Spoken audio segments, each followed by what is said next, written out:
This program is brought to you by Bundle, Itar Innovative Technology, Real Root Supplements, Poor Privacy, Moringa's Finest, and MVO 2026. Prepare today. He'll name the names, and it's people very close to Zelensky and his regime. They're making the money. They love a war because it allows children to disappear and no one asks any questions.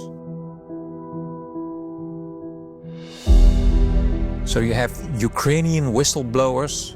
One of them was killed and the other one was injured badly with a bomb. I played the clip where Vasily goes to his car and the car explodes.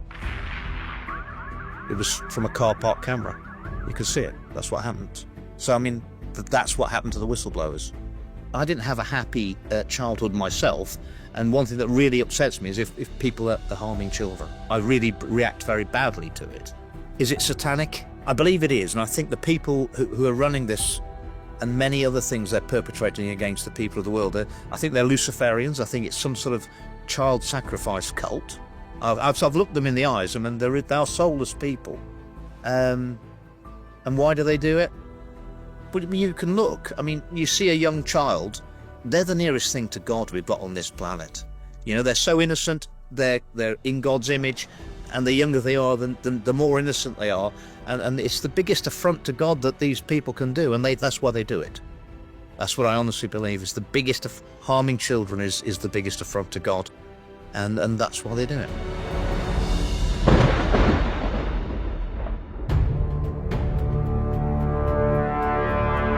When Tony Blair, who's a very evil man, and if you look at his face now, you'll see that he's like a devil sick of sin. In '97, when they got in with New Labour, it's very telling, the first piece of legislation they rushed to put through the House of Commons, after 17 years in opposition, was to take the death penalty out of the Treason Act in 1997. Looking back now, it is evident why they took the death penalty out of the Treason Act. Because that government, and every government since, has committed treason against the people. You think they're actually taking care of themselves? Absolutely, of course they do. What? Ask them why. Why, after 17 years in opposition, was your first priority is we've got to take the death penalty out of the Treason Act? Why? Because they were committing treason, and they knew they were. And every government has done it since of all different kinds. So they fear tribunals. And Rishi Sunak. What he never told anybody was that when he was Chancellor during the pandemic, and later Prime Minister, is that he had acquired 11% of Moderna shares in 2016 for $500 million. It was held in a fund based in the Cayman Islands for tax purposes called Theleme, and Rishi Sunak was one of the founding partners of it. And he bought £500 million worth of shares in Moderna when they only had 10 employees and no products. But he's still a very, very powerful man, and he's a very rich man, worth probably over £1 billion, married to a woman whose father is the second richest man in India, who also owns Infosys, which we're bringing in the digital ID. Let me spell that out. You will not be able to work in the United Kingdom if you do not have digital ID. Digital ID. And people think the Brit card stands for British. It's not. It's biometric registration, identification and tracking. Really? Yes. They're so clever. Wow. People think, oh, it's patriotic, it's our Brit card. History shows us that anyone who's willing to give up their freedom for security ends up with neither freedom nor security. What our governments are trying to do is convince us that our freedoms are actually privileges. And of course, privileges can be removed if they consider that your behaviour is unsuitable. And people need to wake up to that, and we need to stop it now.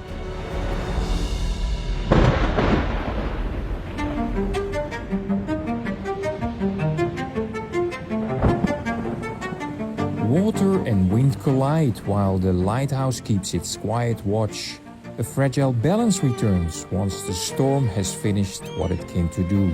Overwhelming, ever-changing, a new horizon appears, and still unaware as we are, we find ourselves searching again for that one thing, what is true.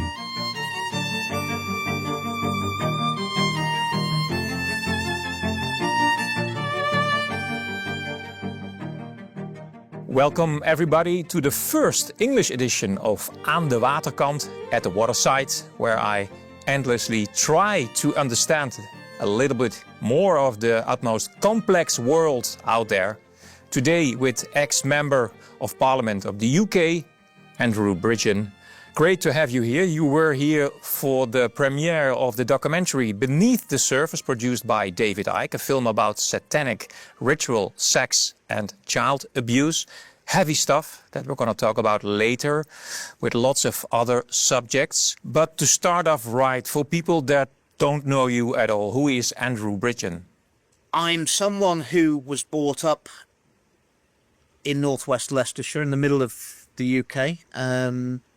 I'm a self-made man, so, believe it or not, the house I was brought up in, until 11, we didn't have mains electricity. I went through the state education system. I did well. I've trained in the military. I set a business up with my little brother in 1988 with £1,000 of startup. And in 22 years, I built that up to a 30 million business employing 300 people.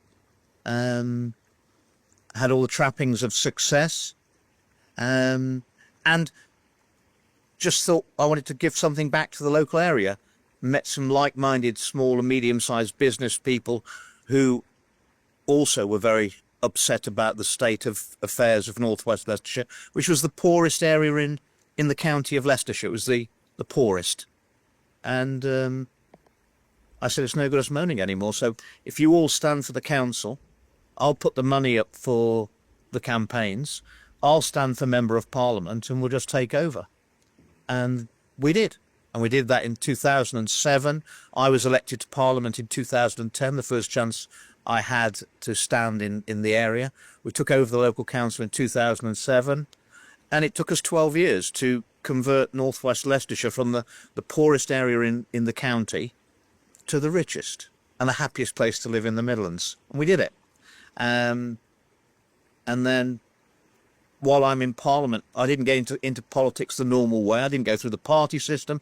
The Conservative Party, they said he couldn't win in northwest Leicestershire.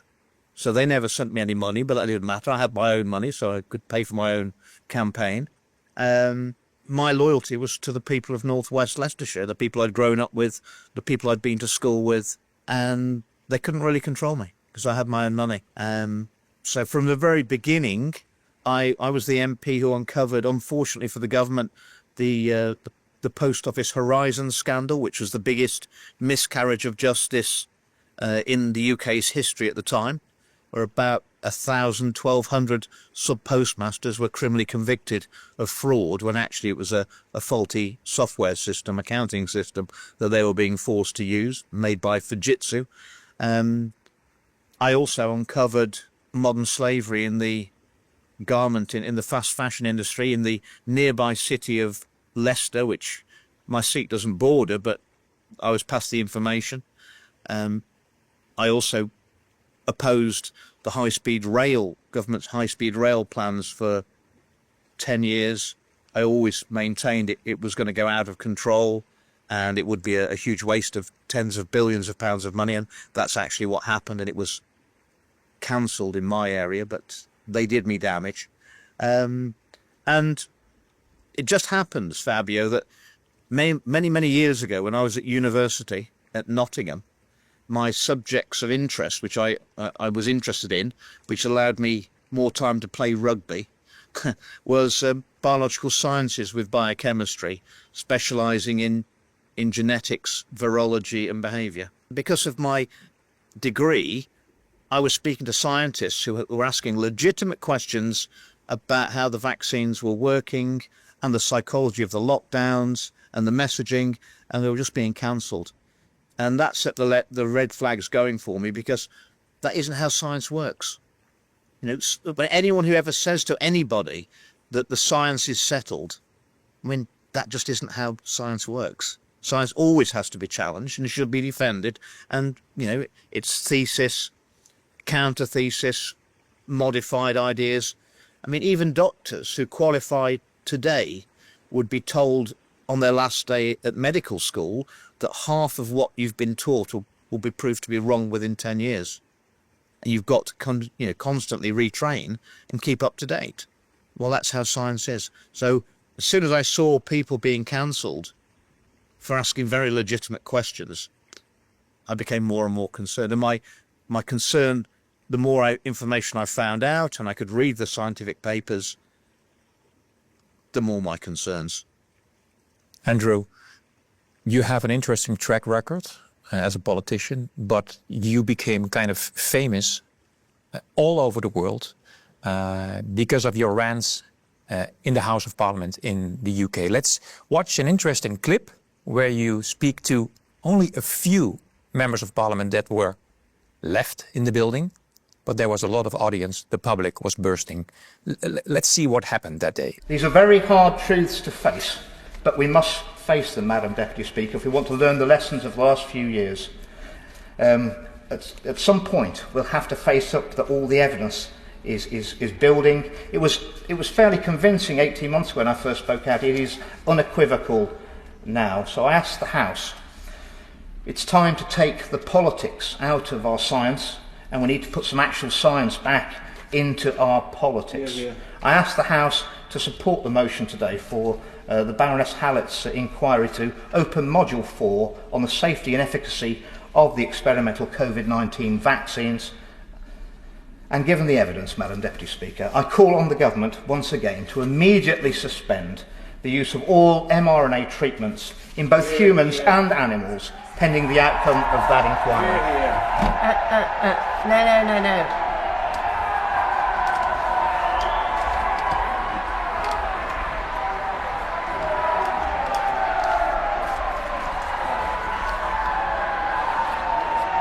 We would have to clear the gallery if clapping continues. I would order it if necessary. The audience was very loud and she said, we have to clear the building if this goes on. Continues. If clapping continues. What you heard there on the audio was through bulletproof glass, and it's never been heard before. You've never heard the crowd before in the public gallery. But there were only a few members of Parliament present. Yes. Was it? Because the members of Parliament didn't want to hear what I was saying. They wanted culpable deniability that they weren't there. But the public interest over the safety and efficacy of the vaccines was immense. So the public gallery was full in Parliament that day, and there were hundreds and hundreds of people who couldn't get in. So after that debate, which I led, I went into Parliament Square and gave a speech to all the people who couldn't get into the public gallery. Can we say that this is a historical moment in every... That never happened before. You never ever heard the public cheering a speech through the bulletproof glass from the public gallery. No, and I don't recall the speaker, or that was the deputy speaker, threatening to clear the public gallery, which was an affront to democracy. If you had to clear it's the people's parliament. It's not MP's parliament. It's supposed to be the people's house. But all I've noticed the last few years is that the armed security guards, armed police, has increased probably 400%, and the fences around the building get ever higher. Why did you come to the Netherlands and why did you join this event? Well, I was asked to come and give a speech beforehand, and it's something that I'm aware of. It's something that very early on in my career I realised that no one ever wants to talk about child abuse or child trafficking in the UK Parliament, and obviously now anything that no one wants to talk about is another a warning signal. We don't even have a crime in the UK of satanic child abuse because it doesn't happen. It's just child abuse. There's no satanic. That can't be talked about. Kind of the same in the Netherlands. They erased the subject. Yeah. Well,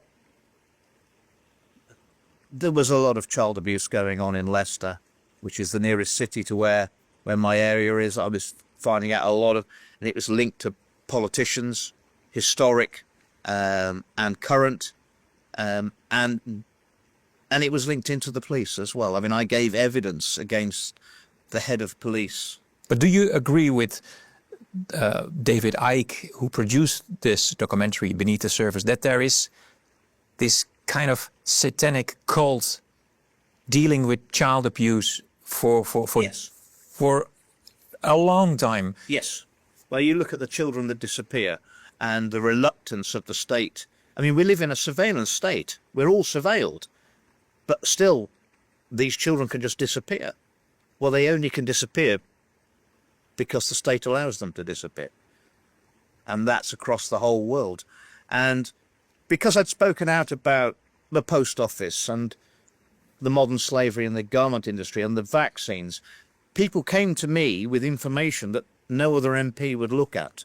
They trusted you. They trusted me, and they were desperate. I mean, these were desperate people. They'd been to their own MP and they wouldn't touch it. They came to me and I looked and I considered it, and there was evidence there, and I was given evidence that that there was industrial child trafficking. Industrial. Yeah. From the Ukraine via Moldova to the UK for sexual abuse and organ harvesting. And as horrible as that is, and it's, you know, there are still people who don't want to hear about the vaccines not being safe and effective. And this is another step on from there to systemic child abuse and trafficking. But I mean, unfortunately, we have to live in the world as it is, not how we'd like it to be. And it's a fact. And I looked at the evidence. I saw what the group had done, and they tried to take it to the police in the UK. They'd taken it to Gloucestershire Police because they've got a specialist unit in child trafficking, and they wouldn't do anything. They'd taken it to MI5. They'd taken it to MI6. They'd taken it to the National Crime Agency, and they'd got recordings of all their conversations with these agencies. And nobody was. And I wrote and sent the evidence into the government. I sent it into the leader of the House, and I sent it into the Lord Chancellor, who's in charge of the judiciary. And all I got back was, if you think a crime has been committed, take it to the police. Well, I'd already pointed out that they'd already been to the police, and no one wants to deal with it. And the answer was that the information had come from 2 Ukrainian Secret Service agents who independently, so they didn't know about each other, they'd given the same information, and the information was that the Ukrainian Secret Services were collecting children during the conflict in the Donbass, and they were handing them over to UK Secret Services who were trying. Yeah, and you worked on a documentary about this topic. Yes. Shall we just have a look at the trailer? The Yes. trailer is called From War to Exploitation, the Crisis of Child Trafficking in Ukraine. High-ranking individuals in the Ukraine and the UK, international corporate companies' funds being directed to these individuals, child trafficking from the Ukraine to Moldova to the UK to be used in the sex trade and organ harvesting. Get ready for the expose of the century.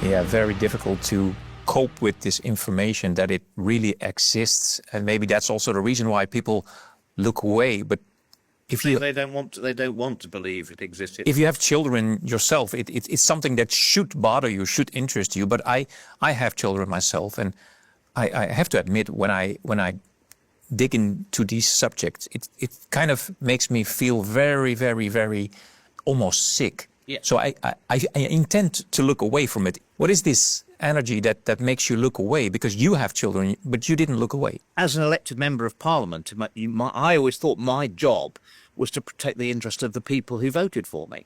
I mean, whether that's the economic interest and economic growth and well-being, or from exploitation and looking in the dark corners that no one else wants to look in. I mean, there's some pretty horrendous things in there.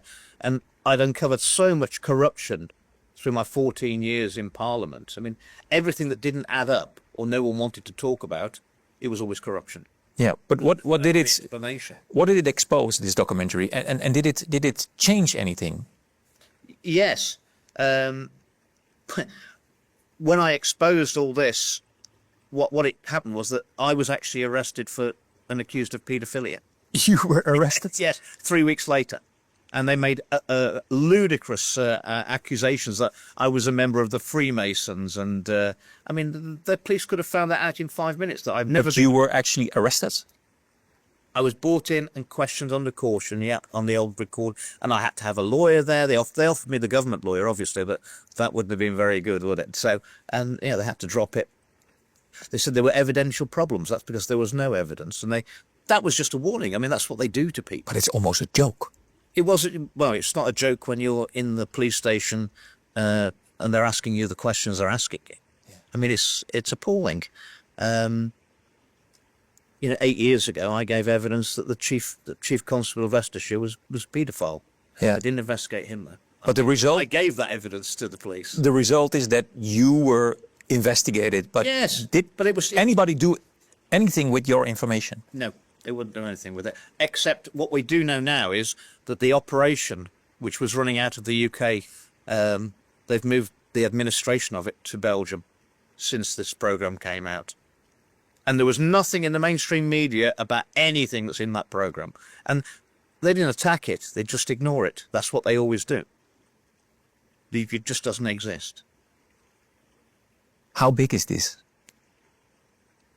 There's more money, I think we can accept, there's more money in child trafficking and sex trafficking of children than there is in drugs or weapons. Because it's also about organs, eh?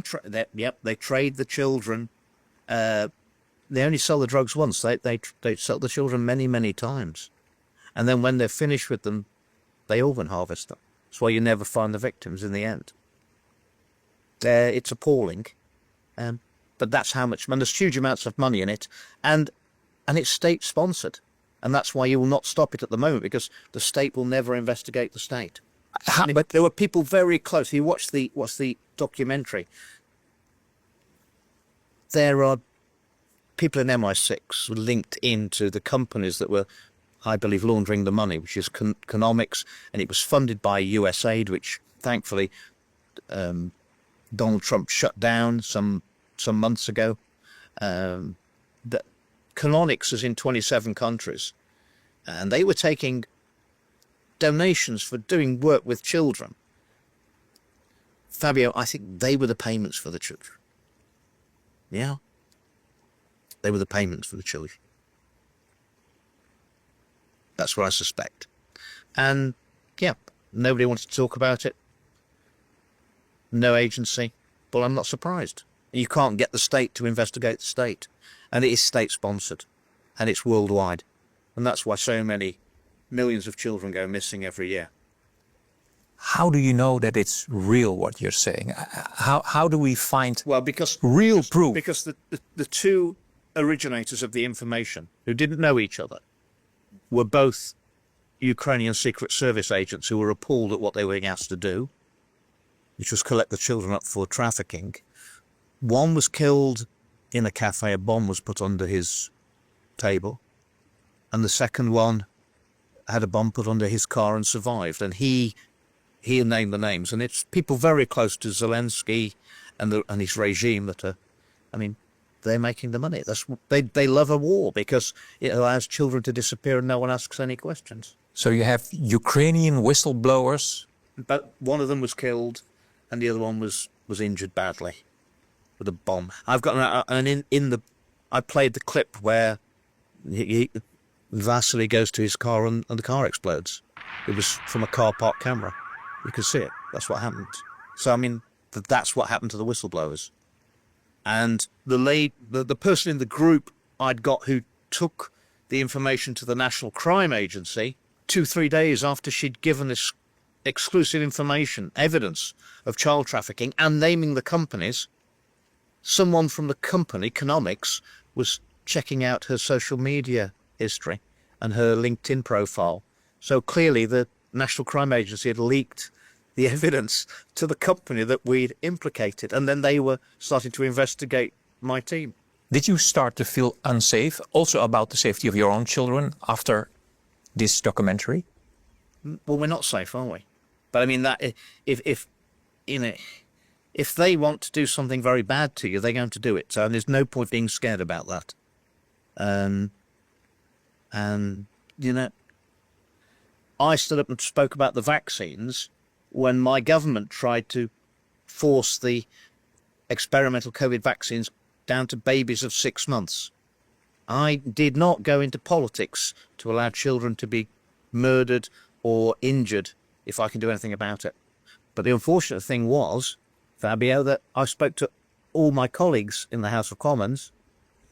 Lots of them knew that the vaccines, even in 2022, were very harmful. A lot of them had been harmed themselves, but wouldn't go public, and they were quite happy for the children to be harmed. So, but I did stand up, and with those speeches, I stopped my government from authorising those vaccines for children under 5. And that was the end of my career. You know, they said that's be the end of your career if you do that. But, you know, it wasn't for nothing, was it? Yeah. You know, I had a chance, and I knew I could do it to protect those children. And what's the difference between that and seeing them traffic for the sex trade to paedophiles? I mean, I didn't have a happy childhood myself. And one thing that really upsets me is if people are harming children. I don't like it. I really react very badly to it. Because, and is it satanic? I believe it is. And I think the people who are running this and many other things they're perpetrating against the people of the world, I think they're Luciferians. I think it's some sort of child sacrifice cult. I've looked them in the eyes. I mean, they are soulless people. And why do they do it? But you can look. I mean, you see a young child.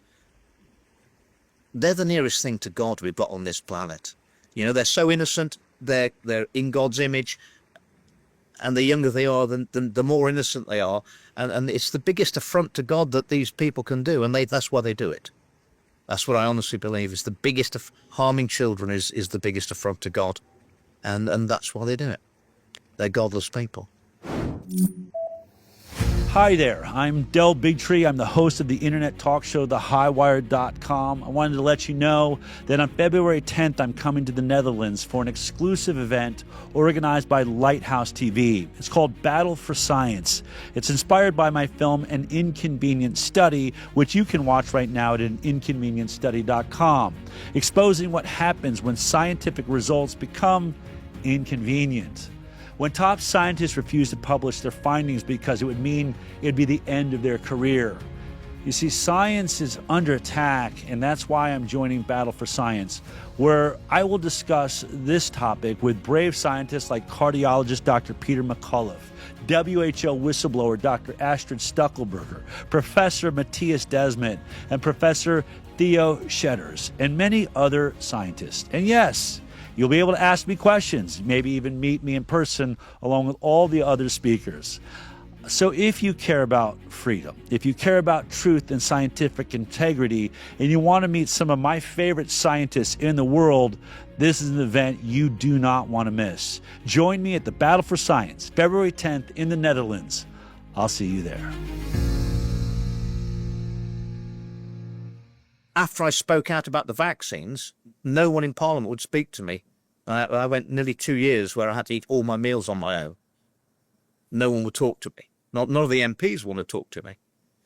And in the February of 2023, after I've stopped them jabbing the small children, a guy who used to be, I thought he was my friend, probably the man who got me into politics, he came up to me in the House of Commons and put his arm round me.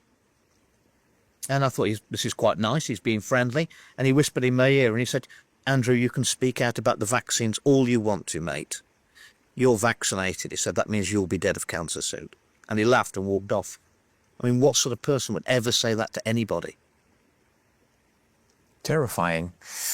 There's a lot going on in the UK the last few years. Brexit, Brit ID, we're going to talk about these things later on. But there's also something with the gang rapes. And let's just watch a clip and let's see what you have to say about it. Gang rapes in the UK. Well, Sir Mark Rowley, who is the beleaguered head of the Metropolitan Police, has been talking to the London Assembly. He has been saying that there's been an initial data identifying around 9,000 historic cases that could be linked to child sexual abuse and rape gangs. Do you have confidence that the Metropolitan Police, which now says it's investigating tens of group-based child sex abuse cases involving rape gangs, or could well be involved rape gangs, the Forces Commissioner has said, do you have confidence that will get to grips with it and take it properly, seriously, finally? I don't, Peter, because this is the same commissioner and the same mayor who looked the public in the eye and insisted that there were absolutely no grooming gangs. I mean, the mayor almost mocked the question and they pretended not to understand what's being asked. So how on earth can the very people who denied it now be trusted to investigate it? How can the commissioner review what could potentially be either a failure or a cover-up by his own force? You can't be judge and jury and defendant in your own scandal. Yeah, gang rapes or grooming gangs. Is this the same phenomenon that we discussed before, or is this just something else? This is predominantly Pakistani, Bangladeshi men grooming underage working-class white girls across the country in relatively poor areas and gang raping them. What we know is it's been going on for decades. Again, that's been pushed under the carpet. It was predominantly in South Yorkshire, is probably where it started, in those urban areas. You see a connection with the satanic ritual child abuse, or is there just a coincidence? I don't think it's a coincidence, and the reluctance to investigate is because they know where it leads to. What we've found now is that some of the victims went to the police, and the police blackmailed them into allowing them to rape them by threatening, if you don't let me exploit you sexually, I'm going to hand you back to the gangs that you've just run away from.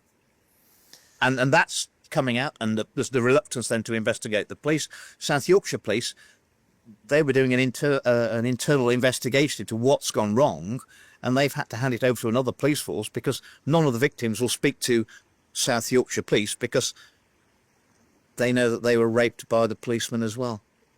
So you've got a lot of... But then the whole system is rotten. The whole system is rotten. Doesn't that make you very, very cynical? Well, I am cynical, and I've come to the conclusion that in the UK and probably across Europe and the Anglosphere, that our institutional barrels, not all the apples in all the barrels are rotten, but all the apples at the top of all the barrels are rotten. And any apple that wishes to rise to the top, you have to be willing to rot. Yeah, but and if you're not willing to rot, you can't rise. And our organisations have become, our institutions have become corrupt. And if you're the head of any corrupt organisation, one of your major jobs is when you come to retire or move on, you've got to make sure that the person who takes your job is at least as corrupt as you were, otherwise it's going to all unravel.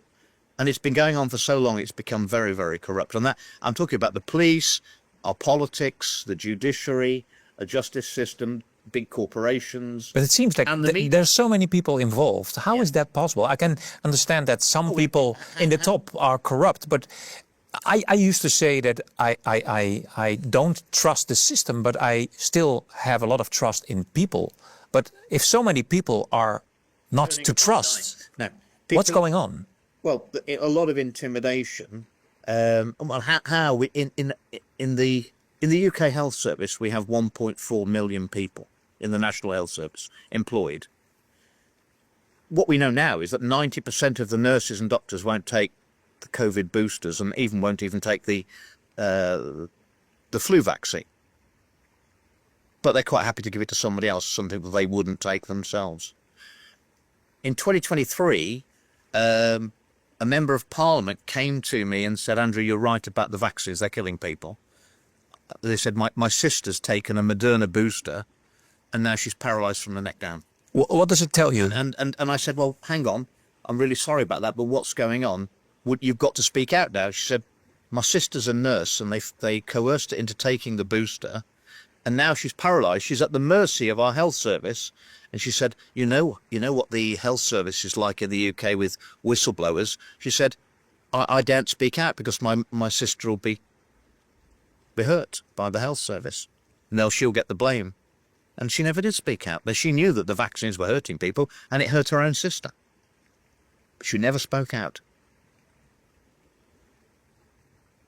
And all these doctors who are now anti-vaxxers, because 90% of them won't take the shots, but they still give them to the patients. And that's where we've lost our moral compass, haven't we? And it's intimidation from the top. I have a friend in Leicester, an Indian family. I met them after the pandemic again. My friend had 2 Pfizer shots and a booster. He's had 2 strokes. He's older than me. He's not in a good way. His wife was a doctor, a GP. She resigned to look after her husband, who's very ill now. I spoke to her 6 months ago. I said, come on, what were the doctors saying about the efficacy and safety of the vaccines? She said, very quickly, they realised that they're hurting people, and they all said, don't take any more, stop. And I said, and what if you'd given the same advice you were giving each other to your patients? She said, oh, you knew you'd lose your licence, you'd be fired, you'd be sacked. And they accept that as an acceptable situation, where they can have conversations between themselves, but they can't give the same advice to their patients. That is where it's all gone wrong, hasn't it? And it's the fear of losing your job. What did Parliament do to me? I mean, they threw me out of the Conservative Party, and they told me quite blatantly they wanted to cover up the vaccine harms and deaths for 20 years. And if you don't do that, you're putting yourself in mortal danger, because the most powerful vested interests in the world are behind the vaccine rollout and the harms that have been done. That's the situation we find ourselves in. So, in the UK Parliament, where, like every other parliament, you're supposed to speak without fear or favour, without intimidation. There's a lot of intimidation. There's a lot of favour. I was offered a bribe in January 2022 of anything I wanted in the world to sell the people out. They offered me anything I wanted. To shut up. Who did that to you? Senior officials from Number 10. But they were doing it on behalf of people well above Number 10. To make you say what? They said to shut up. Shut up about the lockdowns and the vaccines and complaining about what the government had done. They came to your office? Yep. And they offered me anything I wanted. Just tell us what you want and we'll get it for you. But obviously then they've corrupted you as well, so yeah. And I'm shocked, and I said, what do you mean? They said, well, you tell us what you want and we get it for you, and then you play the game. I said, is that the game we're playing? And they said, that's always the game we're playing. I said, well, if in that case, then I do know what I want. If that's the game we're playing, I want the Prime Minister's resignation letter. And they said, I couldn't have that. I said, well, it's a shame, because that's the only thing I want, if that's the game we're playing. But what we've got a problem is that in parliaments across the world, coming back to the child trafficking and the paedophilia, it is going on worldwide, and there are very few people willing to talk about it. I think it's the glue of loyalty that holds the elites together and those who've joined that club. Because, that is the ultimate compromat. Once you're involved in paedophilia or profiting from child trafficking, it's so taboo that they've got the ultimate blackmail on you. They can control you forever once you've joined that dark side. And I think a lot of people have. And as I say, to gain high office anywhere now, I think you've got to be corrupt. You've got to have been corrupted and be controlled, so they know that they have the control of you. And that's why we have such bizarre decisions made in our politics. That's how we can end up with the nonsense of man-made climate change and, the vilification of carbon dioxide, which is actually the gas of life. The perversion of science. I'm Dr. Peter McCullough, president of McCullough Foundation, internist, cardiologist, and epidemiologist in Dallas, Texas. And on February 10th, I'll be traveling to the Netherlands to be a part of Battle for Science. This is a critical convening of thought leaders and public figures all around the issue of what happened during the pandemic, the suppression of free speech, authoritarianism, professional reprisal, all for a worldwide outbreak of an infectious disease pathogen that emanated out of a Chinese biosecurity lab. So join me and presenters such as Astrid Strickelberger, former WHO whistleblower, Matthias Desmet, an expert on totalitarianism, and Professor Theo Shetters. And there'll be so many more there. So please check the link at the end of this video and be sure you make it a priority on February 10th, 2026 to be in the Netherlands and join us for the Battle for Science. I'll see you there. It's hard to change the subject because what you're saying is really, really important. But I want to talk about Brexit and later on also about the Brit card, the Brit ID. Yeah. Were you pro-Brexit? Yes, I led the Leave campaign in the East Midlands, so I was right at the top of the Brexit. Yeah. And I'd always been. My first foray into politics at all was in the late 90s as a businessman, when I was business for Sterling and the No campaign to keep the UK out of the euro, which I think was a very good decision because it's much harder to leave the European Union if we'd gone into the euro. Andrew, let's just watch an analysis of BBC News about Brexit at the moment. As he took office on Tuesday, Rishi Sunak turned to the Conservatives' election manifesto of 2019. I will deliver on its promise, building an economy that embraces the opportunities of Brexit. Mr. Sunak wants to build the economy, but there's no shortage of people who say that Brexit isn't helping to do that. Brexit is and was and will be a total disaster. Brexit is doing the economy real damage. Brexit, as negotiated, is frankly a disaster. Rishi Sunak wouldn't agree that Brexit's a disaster, and however it's described, based on available evidence, this is what we know about Brexit and the economy. In 2020, then Prime Minister Boris Johnson agreed a trade deal with the EU, in which the UK left the single market and the customs union. Mr. Johnson saw it as a deal which will, if anything, allow our companies and our exporters to do even more business with our European friends. That's not happened yet.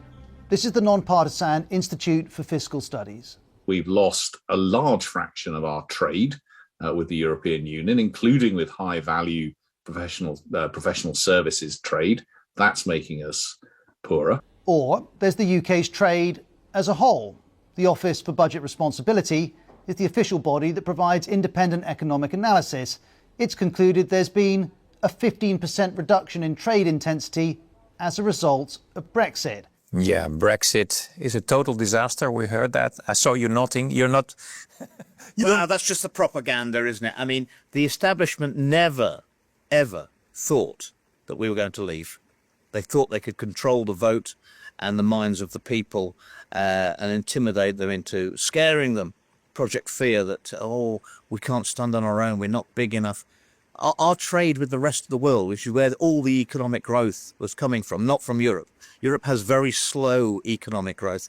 Our trade has grown faster than anybody in the Eurozone with the fastest growing economies of the world. We don't hear that in this video. We don't hear any of that. And so it is a success, you say, Brexit? Well, we saw, if you look on the internet, you'll see that Klaus Schwab had made a diktat through the World Economic Forum that the media got to never publish the trade figures, which would show that Brexit was an economic success.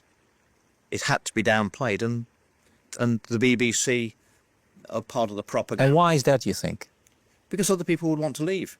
I mean, for me, it was other states, other member states. Well, yes, of course. If the UK could make a decent fist of leaving the European Union, that would encourage others So we had to be punished. I mean, the deal we did with Europe was crazy. So we agreed with all our former partners in the EU that you can export to us. We have no checks on your goods. We trust you. No tariffs. But when we want to sell goods to you, we have checks and tariffs. Yeah. So they're actually punishing the UK. We're punishing us. So we're saying, look, we accept your goods are as good as they were when we were full trading partners in the. We accept all that, but of course we had to be punished. They had to punish the UK, otherwise everyone else would leave. It was never about trade for me. It was always about sovereignty. It was the fact that you've got unelected bureaucrats, people like Ursula von der Leyen running Europe, who no one could vote for and no one could get rid of. And it was moving democracy and sovereignty away from the people who voted me into my parliament. And it isn't parliament as sovereign. Every person in the world is sovereign in their own country. That's where the sovereignty lies. And what we're seeing slowly is it's moved further and further and further away from the people to where these unaccountable people like Ursula von der Leyen, she makes announcements which no one's voted for in Europe, whether that's for a war with Russia or digital IDs or more nonsense about net zero and more taxes to pay for these policies which are actually taking away your freedom, making you poorer, colder and less free. I mean, and they paint a very grim future for humanity, don't they? I mean, we're now staring down the barrel of the first generation in a very long time where we could expect if we don't do something, our children will have a worse life than we had. Yeah, but help me out here, Andrew, because when I heard about Brexit and it really actually happened, the UK leaving the EU, I thought, wow, this is a sign that the UK really wants to be a sovereign, a free country. But the opposite seems to happen. I mean, the Brit card is being rolled out. Yeah. People are being arrested because they express themselves on social media. I mean, what the hell is going on in the UK? I mean, Brexit didn't bring the promise that I thought was going to happen. We only had the downside of Brexit. We never were allowed to have any of the good side. But why did it ever happen then? Because people like me genuinely sold the people that we would have the ability to take back control of our own democracy and our own laws. The sad thing is that the establishment realised with the UK being out of the EU, it makes us harder to control. They knew we were going to have a pandemic. They knew that we're going to have the rollout of digital ID, and it just makes it harder for the UK to be controlled. And we are a player, so we had to be punished. And they also realised that, perhaps Poland doesn't want to agree with the European Union, or perhaps Hungary doesn't want to, perhaps Slovakia doesn't want to, and there'll be a lot of discontent. So they had to punish the UK, and our governments are part of that, and they've allowed us to be punished. You think Brexit is in the end going to be rolled back? It's being rolled back now. Starmer's put us into the European Defence and Securities Union. So although we've left the European Union, he's signed our Army, Navy, Air Force, our secret intelligence services, our nuclear deterrent, and our local police force under the control of Ursula von der Leyen. How's that not treason? You could also say, well, that's a sovereign decision. No, in theory. That's a treasonous decision. And he didn't even have a vote and debate in the House of Commons because he wouldn't have got it through. Didn't even explain it to the people what they've done. That's where we are. When Tony Blair, who's a very evil man, and if you look at his face now, you'll see that he's like a devil sick of sin. In '97, when they got in with New Labour, it's very telling. The first piece of legislation they rushed to put through the House of Commons after 17 years in opposition. It was never in their manifesto. No one understood at the time why they did it. But their first priority was to take the death penalty out of the Treason Act in 1997. Looking back now, it is evident why they took the death penalty out of the Treason Act. Because that government, and every government since, has committed treason against the people. You think they're actually taking care of themselves? Absolutely, of course they did. What? Ask them why. Why, after 17 years in opposition, was your first priority is we've got to take the death penalty out of the Treason Act? Why? Because they were committing treason, and they knew they were. And every government has done it since, of all different kinds. So they fear tribunals. And Rishi Sunak, what he never told anybody was that when he was Chancellor during the pandemic, and later Prime Minister, is that he had acquired 11% of Moderna shares in 2016 for $500 million. It was held in a fund based in the Cayman Islands for tax purposes called Thalim, and Rishi Sunak was one of the founding partners of it. And he bought £500 million worth of shares in Moderna when they only had 10 employees and no products. And I put, a year ago almost, I put a legal letter onto Rishi Sunak, a letter before action, where I accused him of all of this, and because of that financial interest, he had an interest in suppressing me, raising concerns about the safety and efficacy of the vaccines, which he was a major shareholder in. And his response to that legal letter, he couldn't rebut any of my accusation of his financial interest. He's guilty. But he's still a very, very powerful man, and he's a very rich man, worth probably over £1 billion, married to a woman whose father is the second richest man in India, who also owns Infosys, which we're bringing in the digital ID worldwide. They're all in each other's pockets. I remember the day that Rishi Sunak was elected to Parliament in 2015, and this rather unimpressive Indian chappie arrives in Parliament, and already in the tea room they're saying he's going to be a future Prime Minister.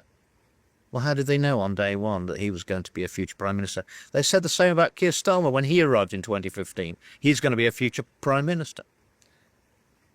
But it's all organised. It's what you see in your Parliament is nothing more than a pantomime. It's a pantomime to give the illusion of some sort of democracy and choice. And when we're no longer, and anybody who's still falling for this left-right nonsense, that the choice is left or right, we're not in the politics of left and right. We're on the politics of right and wrong. Right and wrong now. And I was considered, a right-winger.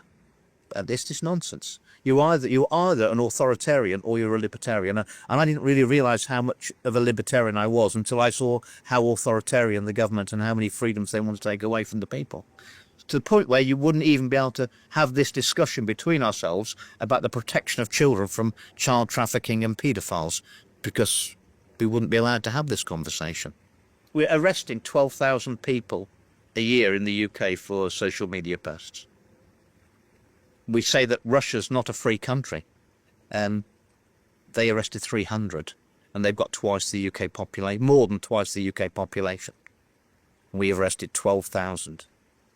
And people have got 31 months in prison. We're in the weird situation in the UK now, Fabio, where if you call someone a paedophile, you go to prison. If they are a paedophile, they don't go to prison. It's confusing, huh? Yeah, but they're trying to minimise paedophilia. They're calling it now minor attracted people. Minor attracted people, and I gave a speech and I said that if you show me a minor attracted person, I'll show you a paedophile, and then that was taken down on social media as offensive. Amazing, this wordplay. They're normal. They're trying to normalise it, which again doesn't make you think that what we're seeing in these documentaries and the evidence coming to us is correct, and we must resist it, because without our children, that's the future, and it is the biggest affront to God and society to abuse children, and if children are abused, that trauma of abuse will go through the next 3 generations, because it affects them very, very badly, So it's highly corrosive to our culture, and I believe, what our governments are doing, and we're seeing our countries deteriorate economically and culturally. This isn't by accident, and it's happening all across the so-called developed world at the same time. And the last time they were all in lockstep was during the pandemic, where, in the UK we'd got a pandemic response policy which had taken decades. We just threw that in the bin, did what the World Health Organization said, lockdowns, mandates, masking, social distancing. And at the end of that, in the UK, we had 1 million under 25s on the waiting list for mental health support after the lockdowns. That was the damage that we did to young people. It's been deliberate. And what we're seeing now is deliberate.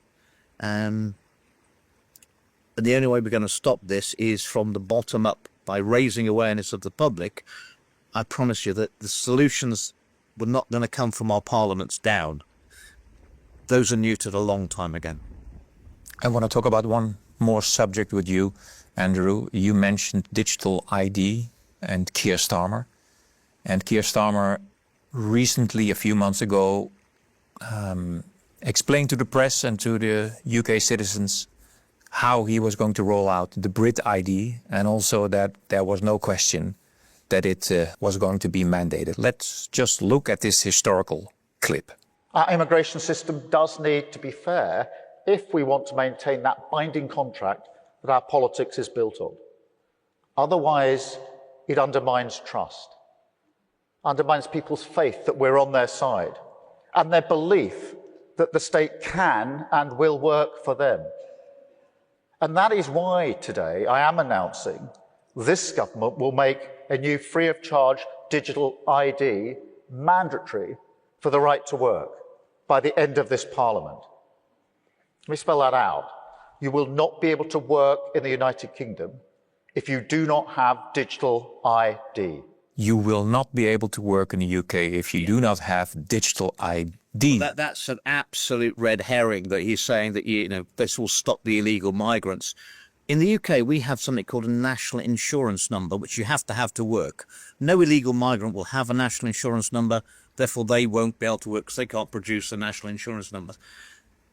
So, in fact, it's already taken care of, the problem? So the problem's already taken care of, yes. But did anybody in the press say that to him, that he was trying to solve a problem that was already... The press are all pretty tame, aren't they?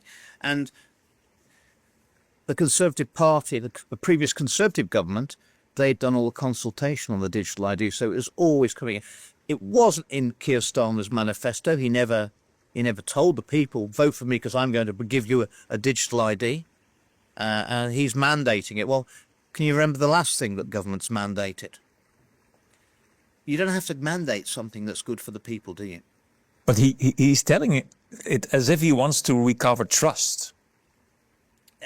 It's amazing how he changes... Well, they're spinning it to the people. You know, the digital ID is the biggest transfer of power from the individual to the state we've ever seen. And it's a one-way street. So you're giving our governments effectively the power over every aspect of our life. They can link our digital ID to our health records. They can say whether you've had all your vaccines or medications. They can link it to your bank account, and they link it to your internet access. They know exactly what you're, you know, if you're watching The Lighthouse, you're probably on a list somewhere. You know, you need to stop doing this. You could be restricted on travel. So to give that sort of power to any government, you've got to really trust them. Yeah, but nobody trusts this government. But it's not even that, Fabio, because it'll be forever. So you'd have to trust a government that's going to be voted in next, which you don't even know what it is, and the one after that, and the one after that, and you'll be giving away your freedoms, which is probably yours to do. But you'll be giving away your children's, your grandchildren's, and generations of our nations unborn, giving their freedom away because there's no way out of this. So it's a big responsibility for everybody now, huh? And it's a one-way street. And it's a trap as far as I can see. And it's always going to be better not to get into a trap than to try and get out of it once we're in it. But is it really going to happen? Or is he just bluffing there? Is this really going to happen? They've already done it. I think that they've already picked up that every interaction with... What is the status now then about... They've got 11 million people's digital ID already through something which the previous government, the Conservative government, brought in called the Government One login system. They're already collecting people's digital ID. They're doing it. When I landed at Schiphol now, I had to go through a digital ID to the European Union. So they took my fingerprints of my right hand, they took my facial recognition, and they've linked it to my passport. That's done. And they're going to keep that. That's mandatory. That's mandatory as you come into the country. And they took that. But that's because you're English. Because I'm English. They've already got yours. They'll already have yours. Don't worry about it. If you say yes, any of us say yes to digital ID, effectively, you'll be in a position where you'll never be able to say no to the government ever again. Yeah, but do you say they already have all your information, so don't worry about it? No, we want to stop it. What they have got is in silos. So it's with your health records, it's with your driving. It's compartmented. But what they're going to do is when they pull it all together, then it becomes a huge database, and it's going to be a security risk because they're going to sell your data to corporations, and it's going to be hacked as well. When do you think Brit ID or the Brit card is really going to be released? Because he says it's going to be mandated. So yes. When? Well, he said by the end of this Parliament, 2029. Well, and people think the Brit card stands for British. It's not. It's biometric registration, identification, and tracking. Really? Yes. They're so clever. Wow. People say, oh, it's patriotic. It's our Brit card. But of course, they're pushing as well. The Europeans and Starmer, they're pushing for a war with Russia. Of course, if they could get a war, we always have to have ID cards during wars, don't we? It helps their narrative to push this through as well. So two things we've got to do. We've got to prevent us getting dragged into an unnecessary war with Russia, which serves their purposes. Our governments will be able to bring in martial law and the ID cards and not go into digital ID. And then we're buying ourselves, humanity, the time for the truth to come out about many other things. And of course, obviously, we don't want X banning, which is the main source of news now in the UK.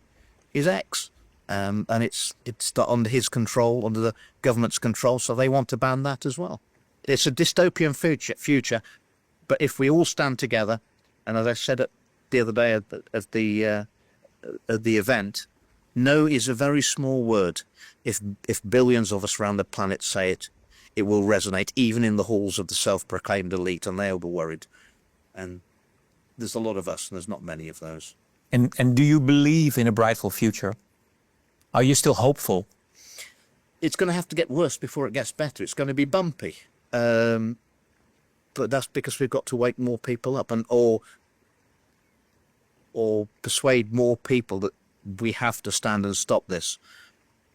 And it is all about the children. And if you won't do anything else other than be aware that unfortunately, there are terrible things going on around the world, and it involves the children. And surely any decent human being would want to stop that. And it is being perpetrated by our own governments. The same people who told us that their vaccines were safe and effective, and that we've got to have digital ID because it's going to be for your security and convenience. Well, history shows us that anyone who's willing to give up their freedom for security ends up with neither freedom nor security. And the only person it's going to be convenient for is the government, who will be able to control you by restricting your freedoms. Our freedoms are rights. What our governments are trying to do is convince us that our freedoms are actually privileges.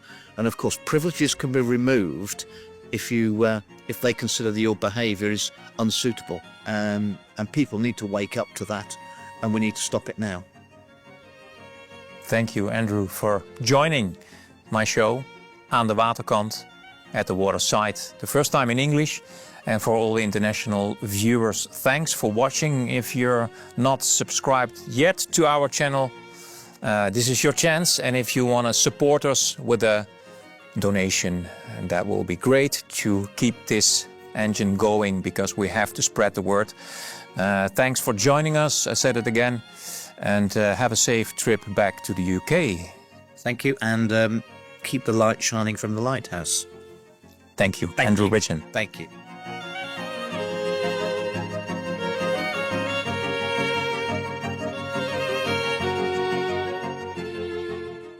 This program is brought to you by Bundle, ITAR Innovative Technology, Real Root Supplements, Poor Privacy, Moringa's Finest, and MVO 2026. Prepare today.